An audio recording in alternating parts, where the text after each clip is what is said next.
حضرت سیدنا حسن بصری رحمۃ اللہ تعالی علیہ سے منقول ہے کہ جو بندہ اللہ کریم کا ذکر کرتا ہے اللہ اس کا ذکر کرتا ہے، اور جو اس کا شکر کرتا ہے وہ اس سے وہ اور عطا فرماتے ہیں، اور اس کی ناشکری کرے گا وہ اسے عذاب میں مبتلا فرمائے گا۔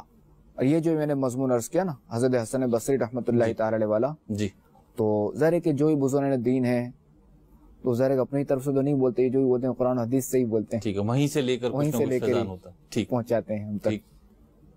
تو اللہ تبارک و تعالی قرآن پاک میں جو ہے وہ ارشاد فرماتا ہے لَإِن شَكَرْتُمْ لَأَزِيدَنَّكُمْ وَلَإِن كَفَرْتُمْ إِنَّ عَذَابِي لَشَدِيدٌ، اگر احسان مانو گے تو میں تمہیں اور دوں گا، یعنی زیادہ دوں گا، ہاں مزید ملے گا، ٹھیک۔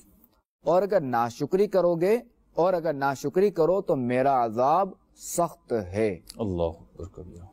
تو اس کی تفسیر میں خزائن العرفان میں ہے کہ اس سے معلوم ہوا کہ شکر سے جو نا نعمت میں بڑھوتی ہوتی ہے، نعمت زیادہ ہوتی ہے، ٹھیک۔ اگر کوئی چاہتا ہے کہ اس کی نعمت میں اضافہ ہو تو اس سے اگر کوئی نعمت ملی تو وہ اس پر اللہ کریم کا شکر ادا کرے، سبحان اللہ۔ تو شکر اس طرح ادا، بالکل نعمت اضافہ ہوگا، شکر ادا کرنے کا جو ہے وہ جو حق ہے وہ اس طرح ادا کرنا ہوگا۔